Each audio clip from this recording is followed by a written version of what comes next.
Dans ce nouvel épisode de podcast, on va parler des difficultés à avoir un enfant, que ce soit pour l'homme et pour la femme. Mais évidemment, on va aller voir les causes transgénérationnelles qui se cachent derrière ces difficultés de fécondité. Et je donnerai quelques pistes de réflexion pour sortir de ces problèmes. Moi, c'est Nitsa, bélier ascendant lion, lune en lion. Ce qui me plaît par-dessus tout, c'est d'explorer les mystères de la vie. Comprendre pourquoi on est comme on est et trouver des solutions pour exploiter au maximum ses potentiels. Ma maison 8 dominante me pousse à explorer ce qui est caché, à sortir de l'ombre les tabous, les mettre en lumière pour se transformer, se renouveler jusqu'à être parfaitement authentique. C'est pourquoi je t'accompagne grâce à l'astrologie, au transgénérationnel et à toutes mes compétences acquises au fil des années.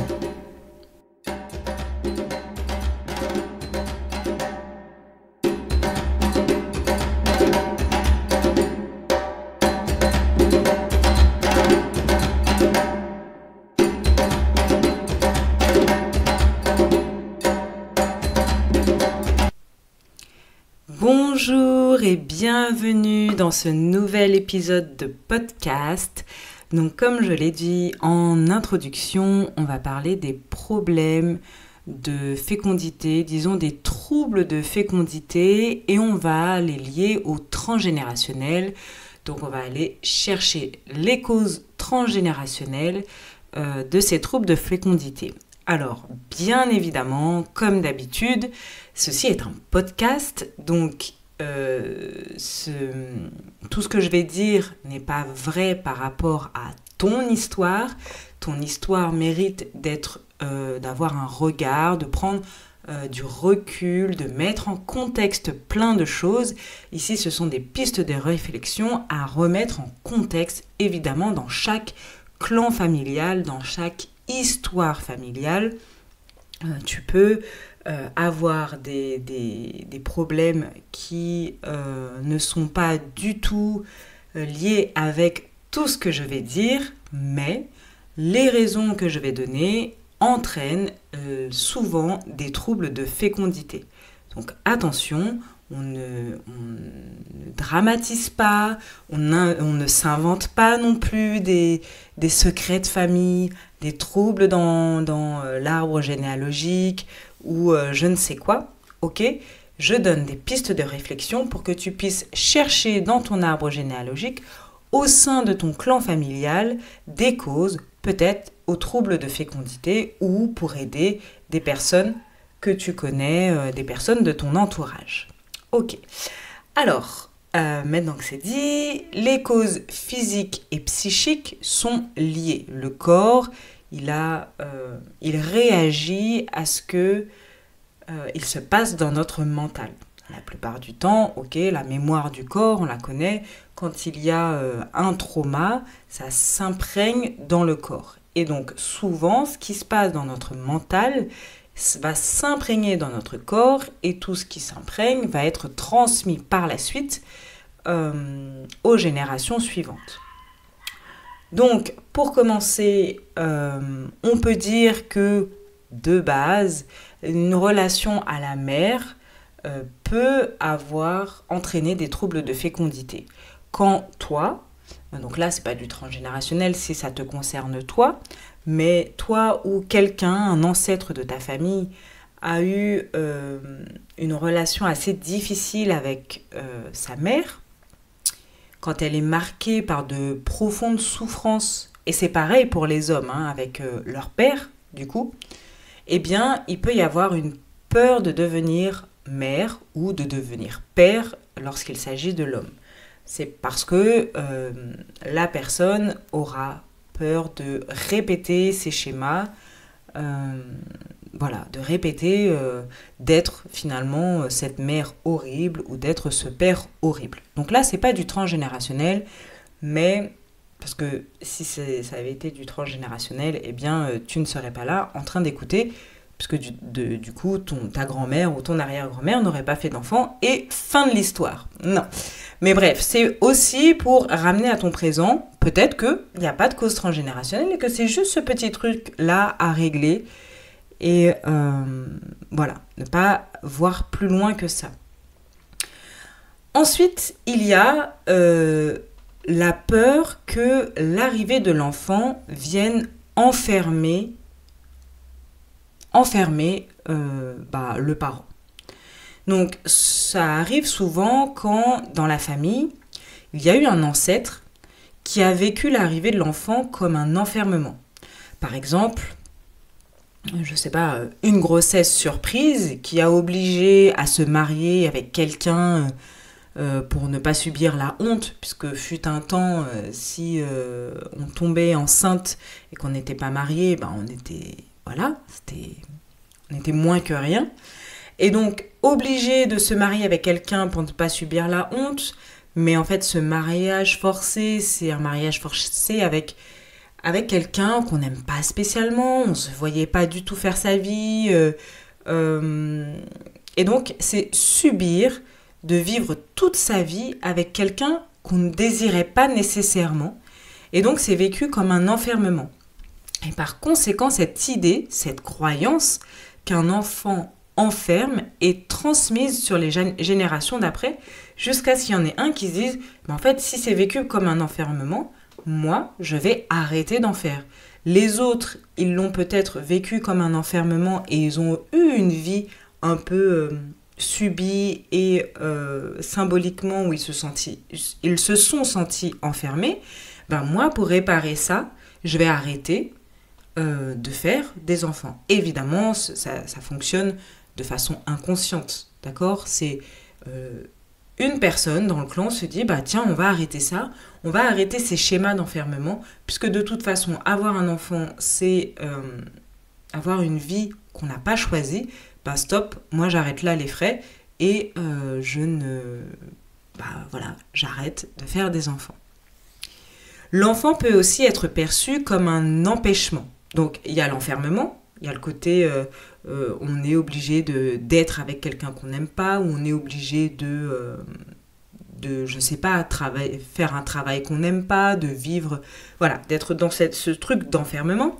Mais il peut aussi être perçu comme un empêchement. C'est-à-dire qu'un ancêtre, lorsque, encore une fois, il a eu un enfant, un premier enfant, je sais pas, durant les études, durant une promotion, eh bien l'enfant a empêché de continuer un projet professionnel, un projet social, peu importe. Et cette croyance est transmise que l'enfant empêche d'avancer, empêche de réaliser ses rêves, de vivre la vie que l'on veut vivre. Penser qu'avoir un enfant, c'est sacrifier sa vie personnelle. Et donc, encore une fois, il y en a un dans le clan qui vient et qui dit « Hop, ok, j'arrête les frais. Si avoir un enfant, c'est se sacrifier, c'est ne pas réaliser ses rêves, eh bien moi, je décide, encore une fois, inconsciemment, de ne pas en avoir. J'ai l'impression que je le désire, mais je suis peut-être en lien avec cet ancêtre qui a eu cette première croyance, et du coup, symboliquement, j'arrête d'en faire. Il y a des événements également qui ont été vécus par les ancêtres lors d'une première grossesse. Et ces événements peuvent véhiculer une croyance, véhiculer des peurs qui sont ensuite transmises de génération en génération. Par exemple, lorsqu'un ancêtre a eu un premier enfant, et au moment de la naissance du premier enfant, le grand-parent est décédé. Eh bien, il y a cette croyance, il peut y avoir cette croyance, que la naissance d'un enfant est liée à la mort d'un grand-parent. Et par conséquent, les générations d'après, non seulement vont répéter ce schéma, peut-être, et vont avoir cette peur d'avoir un enfant parce qu'ils ont peur de perdre leurs grands-parents. Et encore plus si justement il y a eu cette répétition de schéma parce que il y a eu un premier ancêtre qui a engendré au moment de la mort d'un grand-parent, ça n'a pas été résolu. Et du coup, chaque génération répète ça. Au moment de la mort, de la naissance d'un enfant, un grand-parent, il meurt plus ou moins à la même date. On n'est pas au jour près, hein. Évidemment, c'est pas à l'heure, au moment où l'enfant sort que boum, le grand-parent meurt. Mais voilà, que autour de la naissance, il y a une mort de grands-parents. S'il y a déjà cette répétition, parce que ce premier événement traumatique a été difficile à digérer et a été vraiment perçu comme une vraie croyance que un enfant, une mort, et bien ensuite il y a cette répétition dans le clan que finalement le petit enfant ne voit jamais son grand-parent, soit son grand-père, soit sa grand-mère. Eh bien, encore une fois, il y en a un dans le clan qui va se dire stop. En fait, ça veut dire qu'une vie est reprise quand une vie est donnée. Donc on arrête de faire des enfants et survient les problèmes de fécondité qui viennent comme symbole de réparation. Donc ça, c'est une autre piste. Il y a aussi des événements douloureux vécus lors de la première grossesse. Lors de l'arrivée d'un premier enfant, donc soit la honte, parce que c'était une grossesse qui n'était pas préparée, et du coup les parents n'étaient pas mariés, ou il y a eu le départ du père, le décès d'un proche, donc ça peut être le décès du père, le décès d'un proche, comme on l'a vu tout à l'heure avec le grand-parent. Et du coup, il y a encore cette peur d'enfanter. Parce que si on enfante, l'autre va mourir, l'autre va disparaître, ou alors on va être humilié, etc., etc., selon ce qui a été vécu pendant la grossesse. Même si, du coup, là, des générations après, la situation ne fait pas du tout penser à de la honte. Par exemple, voilà, on est en 2023, avoir un enfant hors mariage, c'est plus du tout honteux, mais on est ancré, on est pris par cette croyance que, eh bien, enfanter va créer de la honte, enfanter va créer une disparition, enfanter va créer une mort. Eh bien, du coup, ça va créer des problèmes de fécondité, encore une fois, comme symbole de réparation. Il y a aussi le cas d'une mère morte en couche. Une mère morte en couche peut créer une peur de l'accouchement. Les femmes héritent d'une peur de mourir à l'accouchement et présentent parfois une stérilité ou choisissent un partenaire stérile. Donc, c'est pas forcément la génération juste après. Hein. C'est pas, il y a, je sais pas, Françoise est morte en couche quand elle a accouché de Bernadette. Bernadette rencontre quelqu'un, elle fait un enfant, mais elle sent cette angoisse. Elle en fait un presque parce que elle s'est mariée, la tradition c'est d'avoir un enfant. Elle en fait un, mais très angoissée, et elle a cette peur profonde au fond d'elle de mettre un enfant au monde, ok ? Et elle va transmettre cette peur, mais pour l'instant, elle n'est pas, elle va pas créer, elle va pas avoir un problème de fécondité. Mais peut-être qu'elle va percevoir l'enfant comme un danger, et du coup, elle va certainement l'élever d'une façon bizarre, parce que l'enfant, c'est quand même un danger, ou alors elle va vivre sa grossesse d'une façon très étrange. Cet enfant, Bernadette, qu'elle a eue, elle va avoir une autre fille, on va dire que c'est que des filles dans la lignée, une fille, je sais pas, Juliette, et cette Juliette, elle va porter en elle cette peur qu'elle a ressentie inconsciemment, encore une fois, cette peur qui a été transmise par sa mère Bernadette. Mais encore une fois, peut-être qu'elle va faire un enfant, mais en mode angoissé, toujours j'en veux un, mais je me sens pas bien, et puis j'en fais qu'un, parce que faut pas en faire d'autres, ok ? Et puis Juliette, elle connaît pas cette grand-mère qui est morte en couche. Sa mère, Bernadette, elle en a jamais parlé, c'était trop douloureux pour elle. Elle sait que voilà, sa mère, elle est morte, quand sa grand-mère est morte, quand sa mère était jeune, et c'est tout. Elle n'a pas plus d'explications. Et du coup, peut-être que Juliette, elle a encore une fille, et elle va l'appeler Françoise, parce que elle aime bien ce prénom, elle ne sait pas pourquoi. Ou alors elle va même se mettre avec un François. Et donc ils vont avoir un enfant, et cet enfant qui va venir, qui va porter, soit parce qu'elle s'appelle Françoise, soit parce que son père s'appelle François, elle va être renvoyée à cette Françoise qui est morte en couche, et là, bam, les problèmes de fécondité arrivent parce qu'elle ressent au plus profond d'elle cette peur d'accoucher. C'est j'accouche et je risque de mourir, donc je préfère être stérile ou je préfère choisir un partenaire stérile. Donc là, j'ai caricaturé, voilà, j'ai fait un exemple très rapide avec, en essayant de trouver une répétition de prénoms. Des fois, c'est pas aussi évident, d'accord. Peut-être qu'en fait, c'est l'enfant de Juliette s'appellera Esmeralda et Esmeralda se mettra avec un François, et etc., etc. D'accord. Mais c'était pour expliquer le principe que cette femme morte en couche, elle peut créer des générations après une peur de l'accouchement. Et avec quelques générations qui ont une peur de l'accouchement terrible, jusqu'à ce qu'il y en a un qui dise,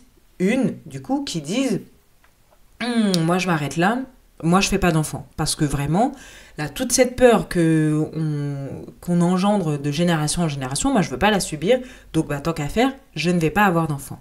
Encore une fois inconsciemment, et donc le corps va réagir par des problèmes de fécondité. Petite aparté, une mère morte en couche, elle peut créer aussi de la culpabilité chez les hommes de la lignée. Donc là, ça va pas du tout être des problèmes de fécondité, des problèmes de stérilité. Ça va se jouer de façon différente. Donc la mère meurt en couche et le mari s'en veut inconsciemment, évidemment encore, d'avoir tué sa femme par instinct sexuel. Donc ceci est symbolique, il se dit pas j'ai eu un instinct sexuel, j'ai couché avec ma femme et baf, elle est morte. C'est pas tout à fait ça, mais le cerveau, il fait des raccourcis, l'inconscient, il fait des raccourcis parce qu'on a besoin de tout expliquer, ok. Et donc le mari, il peut s'en vouloir inconsciemment d'avoir tué sa femme et il porte ce poids. Et cette culpabilité se transmet de génération en génération chez les hommes, du coup, jusqu'à créer parfois des suicides chez les hommes de la lignée.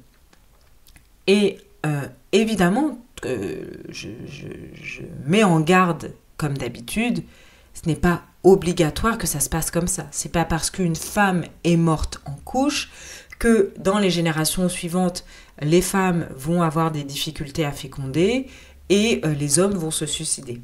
Évidemment que non, c'est pas obligatoire que ça arrive comme ça, mais ça peut entraîner ça. Et d'ailleurs, les femmes qui ont eu cette peur d'accoucher, elles vont peut-être avoir des difficultés à féconder, mais vont réussir. Et c'est au bout de la 3e ou 4e génération que là, les problèmes sont tellement gros, parce qu'on n'a toujours pas résolu on n'a toujours pas digéré ce trauma de la mère qui est morte en couche, qu'il y en a une dans la lignée qui stoppe et qui a de vrais problèmes à engendrer et qui n'arrive pas en fait à le faire. Okay, et peut-être que les femmes d'avant avaient des problèmes comme ça pour maintenir une grossesse, donc beaucoup de fausses couches, des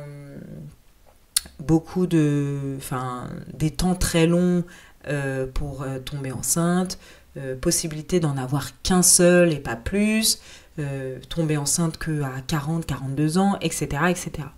Et donc chez les hommes, il y a possibilité de créer des suicides parce que c'est trop fort de porter ce poids, on se sent coupable, on est responsable, donc on se suicide.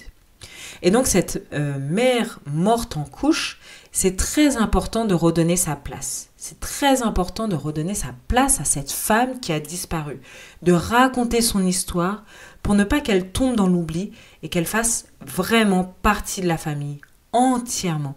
De trouver une façon aussi de faire un deuil symbolique. Mais j'y reviendrai un peu plus en détail quand on verra du coup les pistes pour sortir de ces causes transgénérationnelles, les problèmes de fécondité.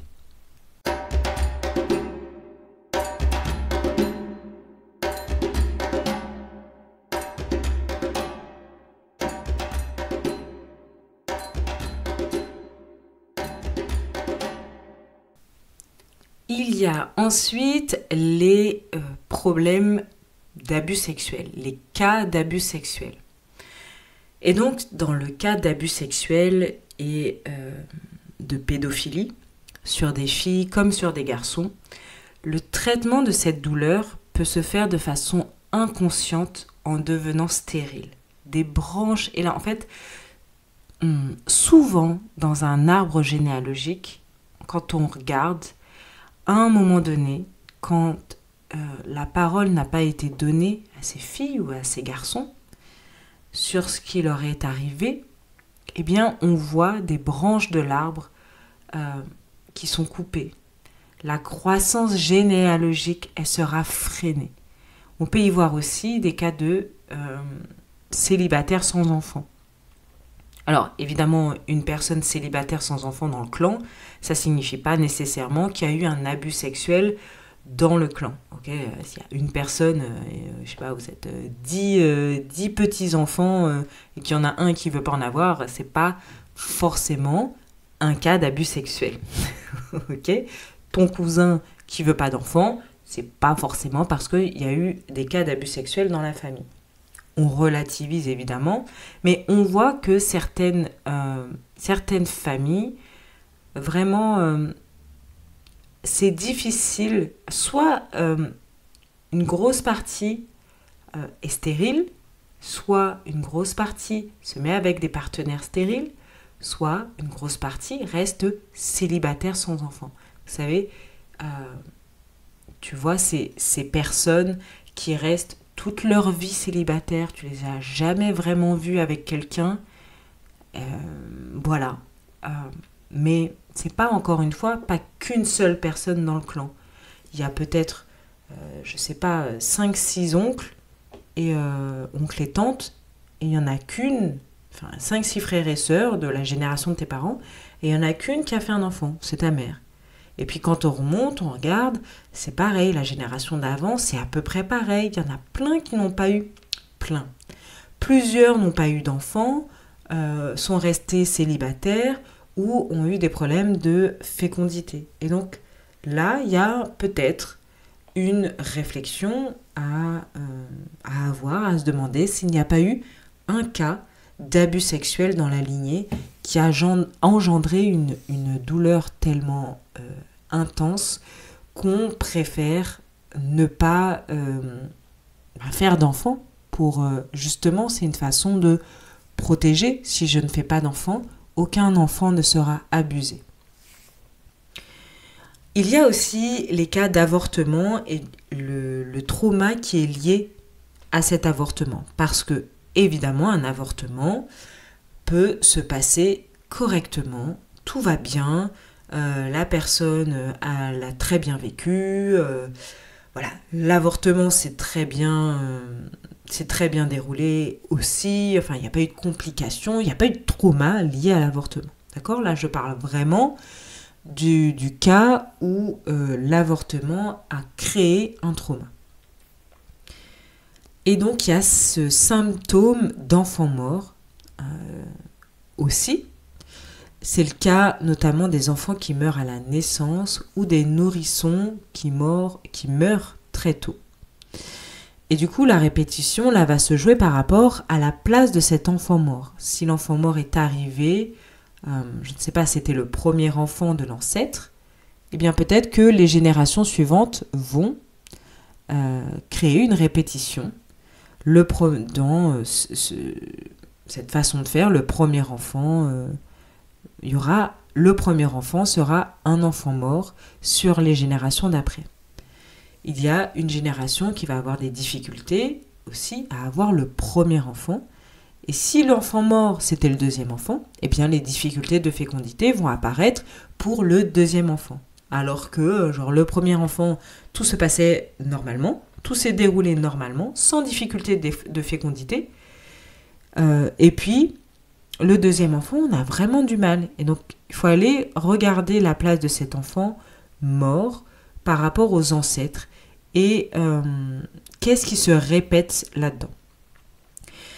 Par conséquent, il peut y avoir aussi une peur inconsciente d'avoir un enfant et c'est pour ça qu'à un moment donné, eh bien, il y a des problèmes de fécondité. Peut-être que sur plusieurs générations, le premier enfant meurt. Et bien, à un moment donné, il y a une génération qui inconsciemment a peur d'avoir un enfant parce que cette génération va se dire que l'enfant va mourir. Donc on bloque finalement la fécondité de façon inconsciente. Il arrive aussi que des fausses couches viennent symboliser la place de l'enfant mort dans les générations d'après. Le premier enfant, par exemple, si le premier enfant était un enfant mort, et bien les générations d'après, leur première grossesse, ça va être une fausse couche, et ensuite une deuxième grossesse qui se passe très bien. Il y a aussi une répétition de ce qu'on appelle de morts injustifiées, injustifiables. Ces morts traumatiques, en fait. Et donc, une répétition de ça sur plusieurs générations et qui entraîne, qui amène une place qui donne à la mort une place très importante dans le psychisme de la famille, du clan. Et quand la mort prend autant de place dans le psychisme, eh bien, il n'y en a plus pour donner la vie. Quand il y a eu des deuils trop difficiles à faire, donc ce qu'on appelle je vais expliquer juste après ce que c'est ces morts injustifiées, injustifiables, je vais le dire juste après, mais en tout cas, c'est des morts brutales, quoi, qu'on n'arrive pas à accepter, des morts d'enfants, justement, ou des morts brutales, et que ça prend trop de place, et bien la mort qui prend trop de place, elle ne laisse pas de place à la vie, et à un moment donné, eh bien arrivent des problèmes de fécondité. Donc c'est ce qu'on appelle le syndrome du gisant, même si ce syndrome n'entraîne pas toujours des problèmes de fécondité. Donc je vais expliquer plus en détail ce que c'est le syndrome du gisant. Le syndrome du gisant, j'avoue, j'ai oublié l'auteur qui a créé le concept du syndrome du gisant, qui a donné en tout cas le nom à ce syndrome, mais bref, c'est pas très important. Donc c'est une réparation automatique transgénérationnelle d'un ou de plusieurs décès injustifiés, injustifiables. Et donc les conséquences de cette réparation emmènent soit vers une maladie organique, soit plutôt quelque chose de psychologique, un malaise, etc. Donc les maladies organiques, ça peut être un problème de fécondité. Et donc il y a des décès qui sont admis. Par exemple, quand une vieille personne meurt, c'est admis, c'est triste, on est triste de perdre sa grand-mère, de perdre son grand-père, mais c'est admis, c'est considéré comme normal. Et il y a des décès qui ne sont pas admis. C'est les décès, un décès brutal d'un jeune, d'un enfant, un enfant qui meurt de maladie, etc., etc. Et donc, la particularité de ce drame est qu'il est impossible de cheminer vers un deuil, ou en tout cas, il est très difficile de cheminer vers un deuil, vers les étapes normales d'un deuil. Et c'est ça qu'on appelle des décès injustifiés, injustifiables. Le deuil se bloque généralement à la tristesse, et une des manières de réparer le drame est de ramener le défunt à la maison. Soit on fait un enfant qui porte le même prénom, donc l'enfant de remplacement. Et donc il y a des personnes connues comme ça, Salvador Dali, Vincent Van Gogh. Soit c'est la génération d'après qui va s'occuper de la réparation. Et cette réparation, elle est automatique. Ça fait partie un peu de l'homéostasie psychique et organique. Donc, double contrainte pour cette dernière réparation, c'est je dois faire le mort. Donc on peut voir apparaître du coup de la sclérose en plaques, mais aussi je veux vivre ma vie. J'ai l'impression, et donc les gens vont dire, j'ai l'impression de ne pas vivre ma vie, que je suis freinée, que je suis double, voilà, à la fois envie de vivre et de mourir. Et donc ces termes montrent qu'on est dans un syndrome du gisant. Donc il y a différents symptômes qui apparaissent. Parler doucement, ne pas chanter trop ou trop fort, comme si on était en deuil en fait. De la sclérose en plaques, du diabète, parce que symboliquement, le sucre permet de donner de l'énergie. Et là, on en met plus, un peu comme pour faire bouger la mort. Des maladies digestives, s'habiller souvent en noir instinctivement, parce qu'on est en deuil. Ne pas supporter le bruit, ne pas supporter la musique, avoir un style gothique. Voilà, c'est en fait, et donc aussi des problèmes de fécondité, et le résultat est que la personne ne vit pas sa vie, n'apprécie pas sa vie, il y a une absence de plaisir et une non-autorisation du plaisir. On parle bien ici des générations après cette mort injustifiée, injustifiable. Et donc, cette mort qui a pris tellement de place à un moment donné que les générations d'après, il faut qu'elles trouvent un moyen de donner de la place à la mort, et donc par des maladies, par des comportements, par des problèmes de fécondité. La mort prend trop de place et ne laisse pas de place à la vie. Alors, on va me dire, c'est super, j'ai fait une super liste de causes transgénérationnelles, génial, mais maintenant je fais quoi? Je comprends, déjà ça fait beaucoup, il peut y avoir plein de causes, et encore, je n'ai pas donné toutes les causes, parce que des fois, il y a vraiment des choses plus personnelles, plus... voilà, des événements traumatiques envers les filles, des événements traumatiques envers les garçons, on arrête d'en faire, enfin bref. Il y a plein d'autres choses. J'ai essayé de donner des pistes globales. Et maintenant, qu'est-ce que tu peux faire? Dans un premier temps, c'est de voir si toi, par exemple, tu es concerné par des problèmes de fécondité, c'est d'aller regarder ton arbre généalogique. Questionner ta famille. Encore une fois, quand on questionne sa famille, mais on peut aussi questionner les amis de la famille, les voisins qui sont... voisins des grands-parents depuis 45 ans, 50 ans, je ne sais pas, d'accord? L'entourage aussi de la famille peut donner des pistes, parce que quand il y a un petit problème comme ça et qu'on n'en parle pas, en général, la famille n'a pas très envie d'en parler, et c'est pas grave. Attention à ne pas soulever des choses trop difficiles, de forcer, surtout les grands-parents, ou les arrière-grands-parents, si tu connais encore, si tu as la chance d'avoir tes arrière-grands-parents encore en vie, de les forcer à parler. C'est une personne qui a 70, 80, 90 ans et qui ne veut pas parler de son passé, ça veut dire que c'est trop douloureux pour cette personne. Et donc on ne va pas la forcer à revivre ce trauma, cette douleur, à la revivre dans ses tripes. Voilà, on peut questionner. Si on voit que y a un blocage, on stoppe. C'est pas la peine de soulever des choses. C'est bon, la personne, elle est plus capable. Elle n'a pas été capable toute sa vie de gérer ce trauma. Elle va pas l'être à 90 ans. On va pas l'embêter avec ça. Par contre, on peut aller questionner des personnes un peu plus jeunes, des tantes, des oncles, des amis de la famille, des cousins qui ont entendu des choses et qui peuvent donner des pistes et qui peuvent en parler un peu plus facilement, parce que ce ne sont pas ces personnes-là qui ont vécu ces traumas. Donc, c'est questionner, aller regarder, se dire, mais d'ailleurs, finalement, la mère, là, je la connais pas, on connaît pas son nom. Pourquoi est-ce qu'on ne connaît pas son nom? Tu m'avais dit qu'un tel a été placée quand elle avait 4 ans. Pourquoi est-ce qu'elle a été placée? Ah, ok, en fait, elle a eu un autre enfant, elle est morte en couche, mais en fait, même cet enfant est mort à la naissance. Ça peut être un double deuil aussi, on peut cumuler des choses. Et donc voilà, c'est aller questionner, aller regarder si dans son clan familial, il n'y a pas une des causes que j'ai données. Une fois qu'on a trouvé ça, eh bien, c'est faire une réparation symbolique. Donc, encore une fois, c'est symbolique, donc ça dépend de la cause.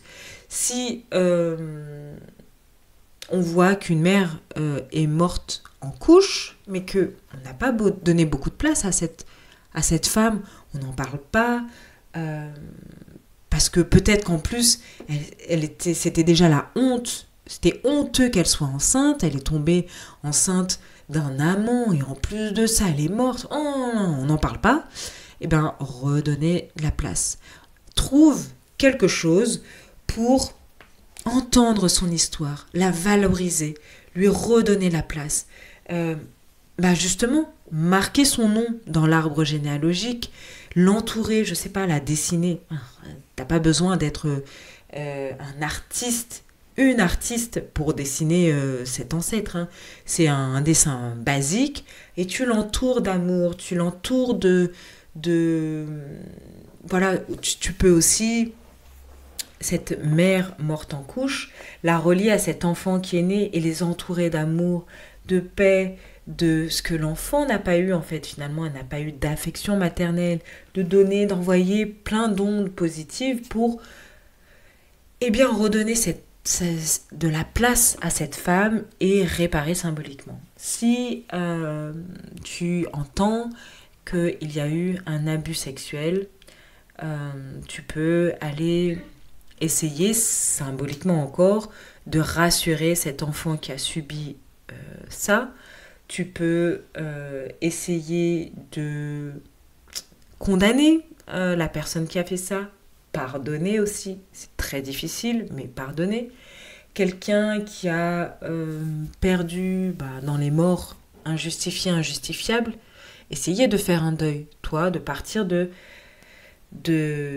la tristesse et continuer les étapes symboliquement, même si tu ne connais pas cette personne, tu l'as pas vue, tu l'as jamais eue, tu l'as jamais vue, tu n'as pas entendu son histoire, mais ok, on reparle de cette personne qui est morte brutalement, de ce jeune, de cet enfant, de se porter disparu aussi, parce que les morts injustifiées, injustifiables, ça peut aussi être ça, quelqu'un qui est parti et qui n'est jamais revenu, on pense qu'il est mort, mais on ne sait pas vraiment ce qui s'est passé pour cette personne. Et donc, de lui recréer cette vie, de lui parler, de créer une lettre, peu importe.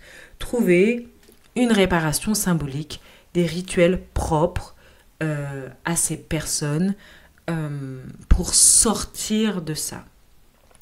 Je ne dis pas que ça va être miraculeux et que après ton petit rituel, bam, tu vas tomber enceinte ou que d'un coup tu vas vouloir quitter ton mari et trouver un mec qui n'est pas stérile. Ok ? Ça ne se fait pas comme ça.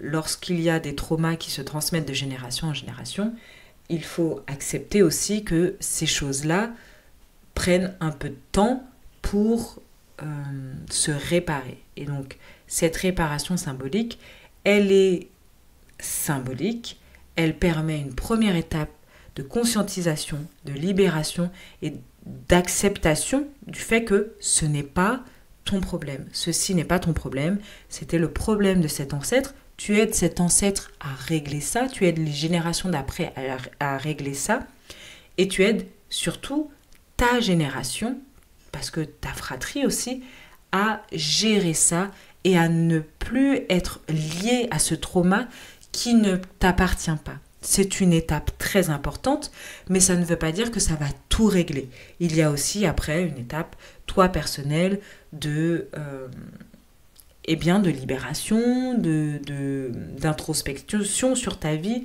de mettre en lien avec cet ancêtre qui a transmis ça. Et tu peux aller plus loin, encore une fois, en faisant appel à un professionnel qui va régler ça par une régression, par une analyse beaucoup plus pointue. Voilà, c'est en tout cas une étape très importante. La conscientisation, c'est l'étape à ne pas louper. Ça peut aussi, dès qu'on conscientise, ça arrive, hein, il y a des cas comme ça, où on conscientise et pouf, le problème il se règle miraculeusement. Okay, mais parfois, ça peut prendre un peu de temps. Ça peut aussi prendre un peu de temps parce qu'il y a d'autres choses. Tu es lié différemment à cet ancêtre et il y a des choses plus profondes à régler. Ceci est un podcast, encore une fois, qui t'aide à avancer, qui te donne des pistes, mais faut pas culpabiliser si tu n'arrives pas à régler ce problème. Entoure-toi de professionnels, entoure-toi de personnel médical aussi qui peut t'accompagner dans ce projet. Entoure-toi de personnes qui travaillent dans le transgénérationnel. Entoure-toi de proches aussi qui sont capables d'entendre tout ça. En tout cas, ne reste pas isolé et ne culpabilise pas si une fois que tu as fait les petites choses que je t'ai dit de faire, eh bien, il y a toujours des problèmes de fécondité, on ne se met pas la pression et on laisse aussi les professionnels faire leur travail. Voilà, j'espère que ce podcast, cet épisode t'aura plu. N'hésite pas à me laisser une note, un commentaire, un petit mot, à me suivre sur Instagram ou même à prendre un rendez-vous avec moi à partager aussi autour de toi avec toutes les personnes qui auraient besoin d'entendre ça. Et je te dis à très bientôt pour un nouvel épisode.